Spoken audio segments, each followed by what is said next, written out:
प्रेमियों जितने भाई आए हुए हैं, माता बहन जितने आई हुए हैं, सबका आगे हाथ जोड़ के बेनती है, जितनी देर सत्संग हो वाणी हो उतनी देर आप शांति से सुनते रहे, क्योंकि हमारा बड़ा कीमती समय है जो हाथ से निकला हुआ जा रहा है। हम कबीर का बाणा पहनते, कबीर की साख लेते हैं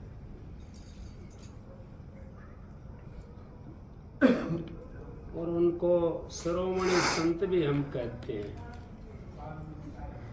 और वो शिरोमणि संत हैं भी।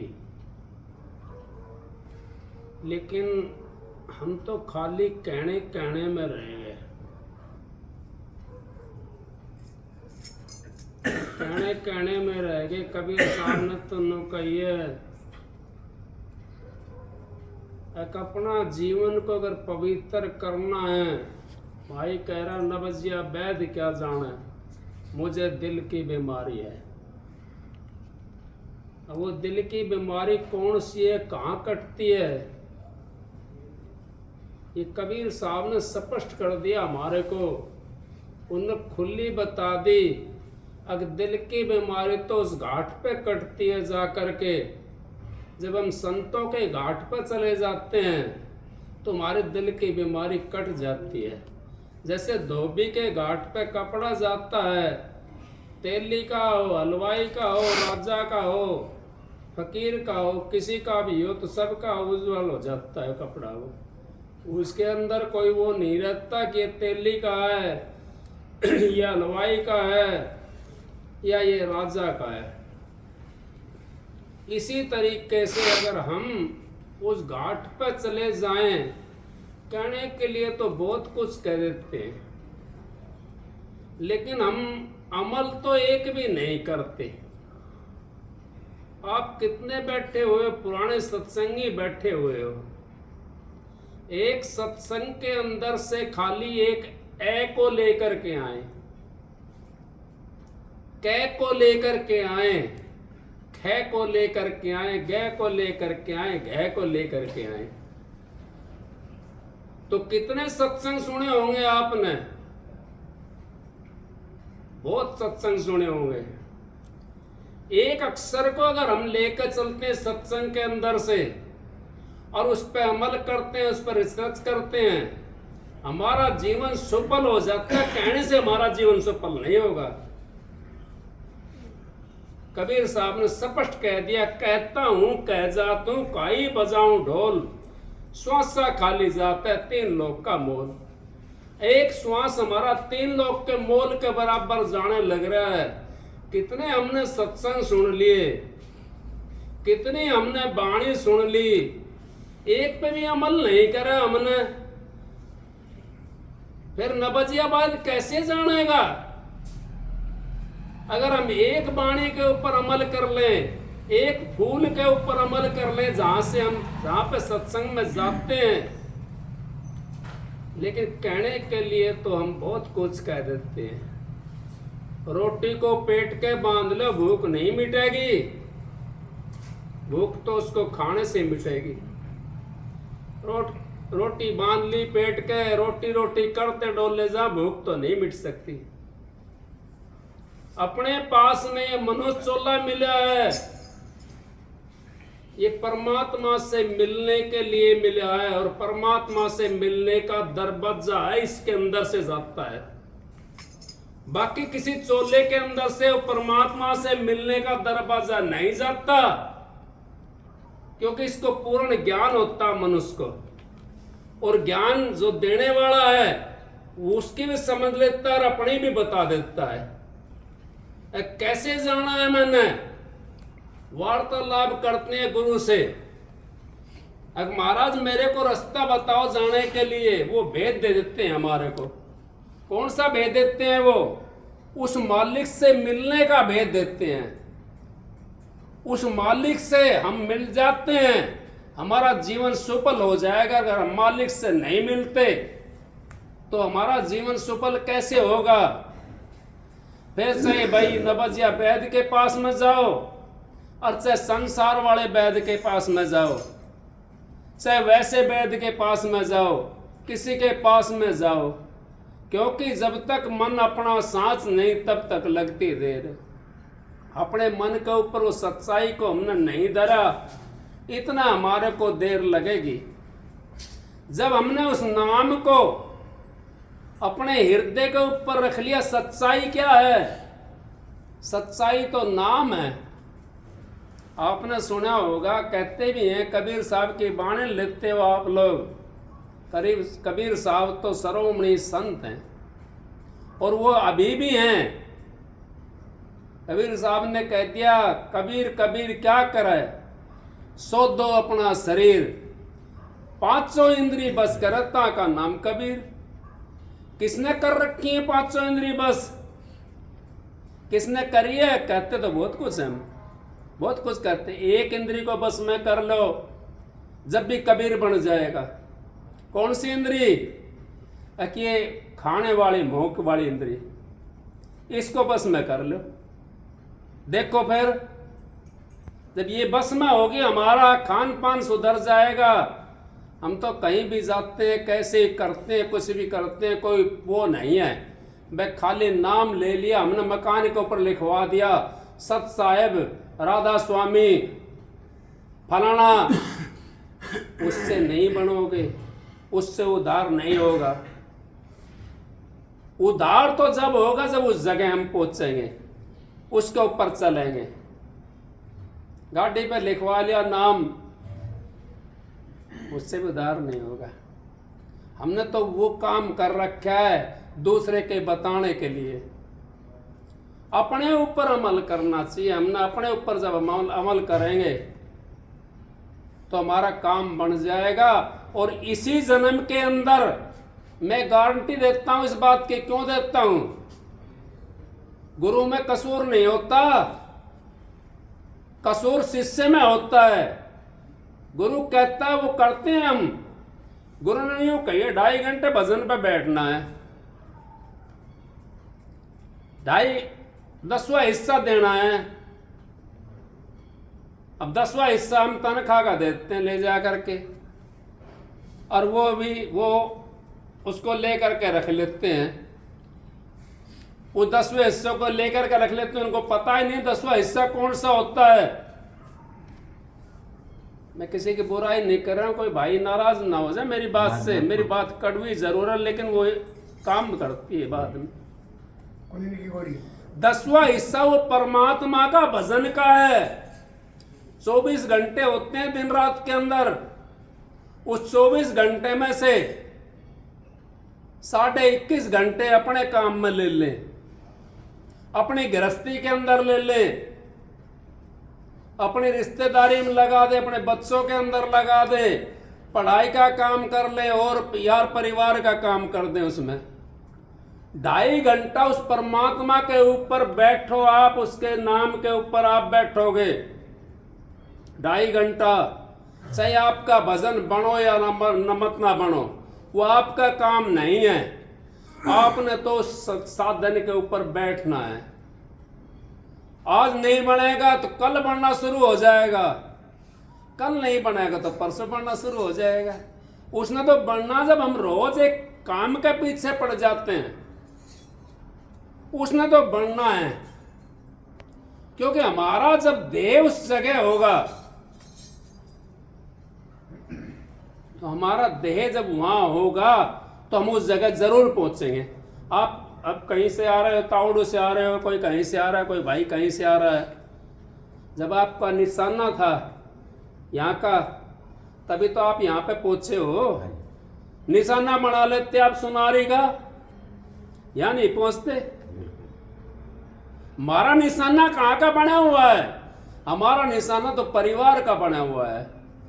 परिवार की मैं कोठी बना दूं, मेरे पास में इतना धन हो जाए, मेरे पास में इतना पैसा हो जाए, इतनी दौलत हो जाए मेरे पास में, मेरे से ऊपर बादशाह कोई भी ना हो। विचार तो हमने वहां का बनाया हुआ है। उस विचार भी अगर आपने उस विचार को छोड़ करके परमात्मा का विचार बना लिया, आपने लक्ष्य बना लिया, परमात्मा से मिलना है, परमात्मा कोई यूं तो है नहीं, अब वो छोटी मोटी चीज है, वो सारी दुनिया की जान है, वो शब्द है परमात्मा, वो सारी दुनिया की जान है। अगर उसके पास में हम पहुंच गए तो सारी चीज हमारे को मिल जाएगी, धन भी हमारे को मिल जाएगा। जब इस मालिक हाथ में अगर हमारे आ गया, उस मालिक से हमारा मिलाप हो गया, अब मोदी प्रधानमंत्री है, उससे हमारा मिलाप होगा, तो कौन रोकेगा हमारे को? कोई नहीं रोक सकता। हमारे पास में सब चीज की मौज हो जाएगी। साधु के पास में क्या होता है? सब कुछ होता है साधु के पास में, लेकिन साधु होना चाहिए, वैसा नहीं होना चाहिए। आपने सुना होगा ना, भारद्वाज ऋषि था, अपने कुटिया के अंदर से सारी फौज को जिमा दिया, नहीं जिमा दिया? विश्वामित्र की सारी फौज को जिमा दिया अपने कुटिया के अंदर से, घोड़े भी जिमा दिए उसी कुटिया के अंदर से, ऊंट भी जिमा दिया उसी कुटिया के अंदर से। क्या चाहिए थी? कुटिया तो छोटी सी थी, फौज कितनी बड़ी थी, कहां से जिमा दिया उन्होंने? उनके पास सारी चीज हो जाती है। जो साधु महात्मा होते हैं उन्हीं के पास में हम उनके चरणों की धूल लेते हैं। क्यों लेते हैं? क्या चीज है उनके पास में? राजा महाराजा की धूल लेवा जा करके, उनके पास धन तो मिलेगा, लेकिन नहीं, उनके पास में वो दौलत होती है। मेरे को एक मिसाल याद है कि एक भाई था, गरीब था, बहुत गरीब था, बहुत ज्यादा गरीब था। परिवार सियाना हो गया, लड़की सियानी होगी, लड़की सियानी होगी, गुरु का सहारा ले रखा था उसने।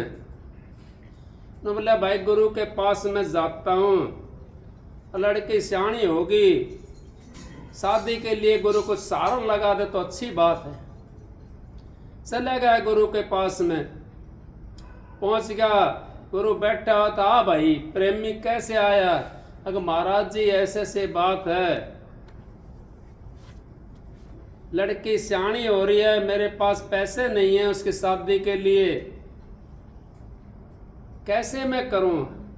यो बोला बैठ भाई, नगरी में ढूंढोरा पिटवा दिया, वहां अड़ोस पड़ोस में, भाई कल का सत्संग होएगा,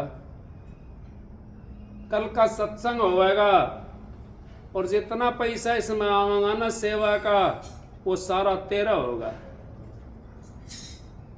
न बोला ठीक है महाराज जी, आपकी दया हो जाएगी। उस सत्संग में चले गए, किसी ने 5 पैसे भी नहीं दिए, 5 पैसे भी नहीं दिए, सत्संग सुन के, और वहां झाड़े कपड़े और चल मेरे भाई, सारे उठ कर चले गए। दूसरा दिन भाई आज और करूंगा आपके नाम का सत्संग। दूसरा दिन फिर सत्संग करा, फिर भी यही बात हुई, सत्संग सुनकर चले गए, किसी ने 5 पैसे भी नहीं दिए। क्यों? बोला भाई आज एक सत्संग और करूंगा, तीसरा दिन हो गया, आज और करूंगा एक सत्संग तेरे नाम का। मालिक की कोई मौज हो जाती है। वो तो हमारे लिए दिखाने के लिए करते हैं संत महात्मा, उनका तो आशीर्वाद के अंदर ही धन है।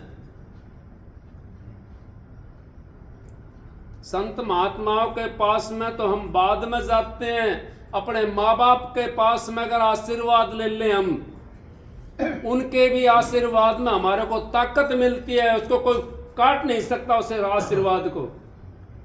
उससे हमारे को बड़ी ताकत मिलती है, हमारे शांति मिलती है, और हम कभी परेशान नहीं रह सकते। माँ बाप की सेवा करने वाला कभी परेशान नहीं रह सकता। परेशान रहता तो उसके मन के अंदर, अपने अंदर में पूछे, अब मेरे अंदर में क्या खोट है, मैं सेवा कर रहा हूं, मेरा कोई द्वेष भाव तो नहीं है। कभी ये सोचता हूं अंदर अंदर लोगों को दिखाने के लिए तो मैं सेवा करता हूं, अंदर ये सोचता हूं कि मर जा तो अच्छा रहे। इनकी सेवा करते करते मेरा टाइम खराब हो रहा है। ये सोचता हूं अपने मन को साफ करके अपने माँ बाप की अगर हम सेवा करेंगे हमारा उद्धार हो जाएगा। हमें किसी के सामने हाथ फैलाने की जरूरत नहीं, लिख ले जाना इस बात को आप कागज के ऊपर स्टाम्प पेपर ला करके। ये अगर आपने इस नियम पर आप चल पड़े और आप गरीब रह जाओ, मेरे को 5 जूत मारना करके, मैं खुला बोलता हूं, मेरे गुरु ने कभी किसी सामने हाथ नहीं फैलाया ऐसे करके, इस करके मैं भी खुला बोलता हूं। कुछ भाई बैठा था, तीसरा दिन भी 1 पैसा नहीं आया। गुरु ने क्या काम करा, अपने चरण पादु जो थे उसके ने दे दिया। अब वो चेले का मन तो डगमग हो गया। भाई 3 दिन हो गया, मैं आया तो आस करके था, लेकिन ये क्या बना, ये क्या मौज हुई मालिक की, मैं तो आस करके आया था यहां पे। अब वो ले करके चरण पादु को चल दिया। रास्ता, मकान उसका दूर था, रास्ता गर्मी का टाइम था, रास्ते के अंदर गर्मी लगी, पेड़ का देख करके उसके नीचे वो लौट गया। लौटते उसको नींद आ गई, वो सिर के नीचे लगा रखा थी। अब वहां से आपने सुना होगा, खुसरू नाम का था व्यापारी जो विदेश में काम करता था, विदेशों से मोहर सरपी पे काम करता था। पहले मोहर सरपिया का व्यापार था। अब वो वहां के जब निकला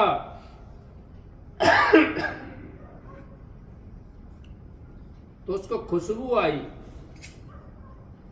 कि भाई यहां तो गुरु की खुशबू आ रही है। हाँ, गुरु की खुशबू आ रही है यहां तो, ये कहां से आ रही है। फिर थोड़ा आगे निकल गया, खुशबू आनी बंद हो गई। फिर उल्टा आया मुड़ करके, फिर खुशबू आनी शुरू होगी। फिर थोड़ा आगे निकल गया, फिर खुशबू बंद हो गई। 2-3 चक्कर काटे, उसने मिल गया। वो जाकर के देखा कि यहाँ खड़ा होकर के खुशबू किधर से आ रही है, तो पेड़ खड़ा था ऐसे। उस पेड़ के नीचे गया तो वहां उसको पूर्ण भरपूर खुशबू आई हुई थी। वो कहने लगे, उसको जगाया, भाई तू आप कौन हो, कहां से आए हो। भाई मैं तो गुरु के पास में गया था, आप कौन हो। अब मैं तो व्यापारी हूं, आप कौन से गुरु के पास में गए थे। अब फलाना गुरु के पास में गया था, मेरा गुरु है वो। न बोला, ओ मेरा भी गुरु वही है। न बोला, भाई मैं तो गुरु के पास में गया था, लड़की की शादी है, अब गुरु कुछ दे देगा, किसी संगत ने भी कुछ नहीं दिया 5 पैसा। और गुरु ने दिखे ये चरण पादू दे दिए, खड़ाऊ दे दिया अपना। अब बता इनका क्या करूंगा मैं। न बोला, भाई सुन, ये 8-10 ऊंट हैं, ये मोहर 10 रुपया का भर रहे हैं, ये चरण खड़ाऊ तो मेरे को दे दे, और सारा ऊंट न तू ले जाए। वो भी ईमानदार था। क्या हम ऐसे सत्संगी बन सकते हैं, कहीं पैसा की बोरी पड़ी हो, नोटों की बोरी पड़ी और ना ठा के ले आओ उसने। 100-200 एक आध कोई गड्डी पड़ी हो, 1000 की गड्डी पड़ी हो, 500 की गड्डी पड़ी हो, ना ठा के ले आओ। कोई है सत्संगी ऐसा? तो ऐसे नहीं मिलेगा। वो न बोला, भाई मेरे तो लड़की की शादी के लिए चाहिए, मुझे तो 8-10 ऊंट की जरूरत नहीं है, मैं तो लड़की की शादी में जितना लगेगा उतना चाहिए मेरे को। कितना लग जाएगा लड़के की शादी में, अके तो मेरे को भी नहीं पता भाई। उसने 1 ऊंट दे दिया, उसके ले जा भाई, ये चरण पादु खड़ा हूं, मेरे को दे दे, गुरु की है। उसने माथे के लगाया। फिर भी यूं सोच रहा है, अब बता भाई, इसने 1 मोहर 10 रुपया का ऊंट दे दिया मेरे लिए, गुरु की कीमत को क्या समझते हो। गुरु की कीमत तो कोई समझ ही नहीं पाया। अनमोल किसने समझी गुरु की कीमत? कबीर साहब ने समझी थी गुरु की कीमत, गोरख ने समझी थी गुरु की कीमत, हम तो खाली रीस पीटते हैं। जब कबीर साहब रामानंद जी के पास में गए, उन्होंने चमत्कार देखा। रामानंद जी ने नाम नहीं दिया कबीर साहब को। बालक का रूप धर करके बावड़ी के ऊपर जा करके लेट गए। बावड़ी पर लेट गए। रामानंद जी ऊपर चढ़े तो पैर लग गया उनका। कबीर साहब रोने लगे। नु खड़ा हो भाई, सुबह सुबह रोते नहीं, राम का नाम ले, राम का नाम बज, राम राम कर, रोते नहीं है। इतने रामानंद जी अपने घर कुटिया पे पहुंचे, इतना तो पत्ते पत्ते के ऊपर लिख दिया कबीर साहब ने, अब मेरा तो गुरु रामानंद जी, मेरा तो गुरु रामानंद जी। पत्ते पत्ते के ऊपर लिख गया, पूरी नगरी के अंदर पता पड़ेगा। अब पूछा रामानंद जी से, आपने तो महाराज यूं कहते थे, नाम नहीं दिया कबीर साहब को मैंने, वो तो आज तो पत्ते पत्ते के ऊपर लिख रहा है, बालक बालक कहने लग रहा है। नु बोला लाओ उसको बुला करके। वो पिंडक था रामानंद जी, विद्वान, नाम तो जाति का लेना ठीक नहीं होता, विद्वान था रामानंद जी, विद्वान था। उसका पर्दा लगा दिया सामने, कोई बात नहीं है आप, कोई बात नहीं है, आप समझ लेना उसको, मैंने कह दिया आपको। पर्दा लगा दिया। कहने लगा मैंने कब दिया था आपको नाम? बोला महाराज सुबेरा जब मैं बैठा वहां, आप नहाने के लिए गए थे बावड़े के ऊपर, और वहां पैड़ी के ऊपर जब था तो मैं छोटा बच्चा था, और आपने यूं नहीं कही आज आपका पैर लगा, अब बेटा खड़े हो, राम का नाम ले, सुबह सुबह राम का नाम ले, राम राम कर, और आपने सिर पर हाथ धर दिया। गुरु क्या करता है? और गुरु यही बात करता है। जब रामानंद जी ने सोचा इतना बालक खायो और अब इतना बड़ा है, हाथ पकड़ना, नुक पड़ देना, हटा दो, हम तो गुरु शिष्य हैं। जब हाथ पकड़ा उसका, छुटा लिया कबीर साहब ने। जब ये शब्द बना था, गुरु रामानंद जी सोच पकड़ियो मोरी भैया, समझ पकड़ियो मोरी भैया। 1484 चल रहा था उसका उस टाइम में रामानंद जी का। अब 1484 चले हम उन बर के नहीं है। गुरु रामानंद जी समझ पकड़ियो मोरी भैया, अब मेरी समझ करके आप बाह पकड़ो, और जो बाह पकड़ो तो ऐसी पकड़ो, फिर छुड़ने की नहीं है। हम तो 10 मिनट में बिगाड़ लेते हैं गुरु से, 5 मिनट में बिगाड़ लेते हैं। हम फरियाद लेकर जाते हैं गुरु के पास में, हमारी भैंस दूध ना दिया, भैंस के कह दी भाई जाकर गुरु मारी भैंस तो दूध नहीं दे रही, अब दूध दे दिया तो गुरु का सामने जाकर मत तो झुकाऊंगा, और ना दिया तो न छोड़ दो। गुरु ने इतना सस्ता बना रखा है हमने, वो सस्ता नहीं बनाना है, हमने विश्वास रखना है गुरु के ऊपर। आपके ने नाम दे दिया गुरु ने, सबसे बड़ी दौलत दे दी आपके लिए, उस दौलत को संभाल कर रखो, उससे हमारा उद्धार हो जाएगा। और जो हम ऐसे ही रहे, उद्धार नहीं होगा। ऊंट को अपना घर ले गया, लड़की की शादी कर दी, वो तो समझ नहीं पाया था। खड़ाओं को न सोचा भाई ये तो लकड़ी की बनी हुई है, अब मैं कहाँ बेचूंगा इसको, कितने में बिक जाएगी ये, किसके पास में जाके बिकेगी ये। मालिक ने अपना आप भेज दिया तो व्यापारी को वहीं पे। तो गुरु तो ये करता है, और फिर भी हम गुरु को नहीं समझते, फिर भी यूं सोचते कि हम करते हैं काम। नहीं, हम नहीं कर सकते। कोई ये सोचता हो अब मैं करता हूं, हमारे शरीर में कोई बीमारी नहीं है किसी किस्म की, और सिर में दर्द हो जाता है। वो दर्द कहां से आया? है ही नहीं कोई चीज शरीर के अंदर, तो कोई बीमारी नहीं ना। वो दर्द कहां से आया? कैसे बनेगा दर्द? 33,000 करोड़ मेख इस शरीर के अंदर घली हुई है,